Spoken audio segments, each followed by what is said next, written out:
saaxiibayaal kusoo dhawaada Somali Sidor muuqaal waxaan inii wadnaa runtii haddii aadan horey u aqoon aad ula dhici doonto intii taqaan inay xusuusin u tahay bal aynu soo kicino browserka ayaana ka hor dhicin kadibna aynu qorno google.com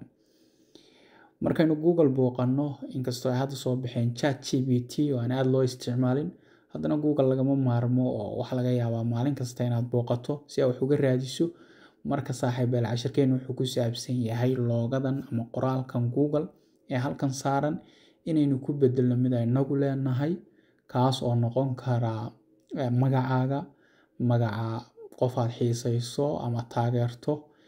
magaalada aad ku nooshahay wax kasto aad rabto qoraal ayaad ku bedelan kartaa sidoo kale sawir ayaad gashan kartaa marka casharkeenu wuxuu ku saabsan yahay in qoraalkan hawada uga saari lahayn ugu bedelan lahayn mid ay nagu leenahay saynu u sameeyno taasna waxaynu sameynaynaa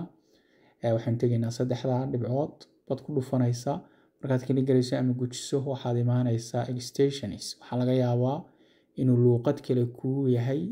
oo san English ahayn marka calaamadda ayuu leeyahay calaamadda ayaa ku raadinaysaa ama waa kordhin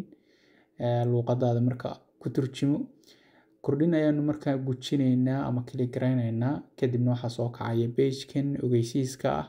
page-kan marka calaamadan buluuga ama linkigan buluuga ah hoose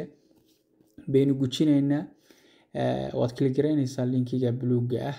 markaad kali garaysana waxa ku kacaya page-kan markuu ku kaco imaanaysaa qaybtan searching-ka ama wax laga baaro waxaynu ku qoraynaa marka my waxa qoraysaa my space d o d l e inta markaa qorto magaca ayaa waxa oranaysaa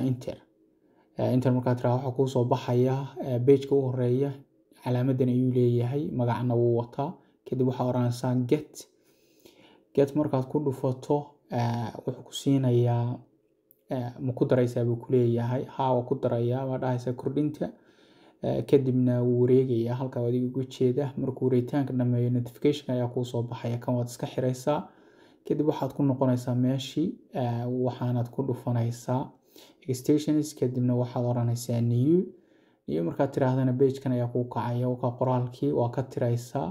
waxaana ku bedelaysaa qoraalkii adigu rabto marka waxaynu ku qoraynaa Somali Sidor baan ku qorayaa aniga aan isla aragno qaabka uu soo baxo waxaan qorayaa Somali Sidor markaan ku qoro saaxiib waxaanu isla eegaynaa soo ku soo baxay kadibna waxaanu ku laabanaynaa google.com baan ku laabanaynaa waxaanu eegaynaa bal sida uu soo baxay waa aragtaa Somali Sidor adigana magacaaga iyo waxaad rabtaad ku qoran kartaa waxaan rajeynayaa inaad casharka fahantay haddii uu kugu adkaado ku cesho marka saaxiibayaal waxa kale oo inaga xasuusinaa inaad booqataan www.somalisidor.com waxaynu soo gelinaa website-kan wararkii u dambeeyay ee IT-ga oo runtii aad muhiim u ah sidoo kale waxa ay xasuusinaa inaad ku akhrisan kartaan luqado kala duwan adigoo halkan gujinaya meeshan bad gujinaysaa kadibna 4 luqadood ayaad ku akhrisan kartaa article kasta oo la soo gasho website-ka waad mahadsantihiin saaxiibayaal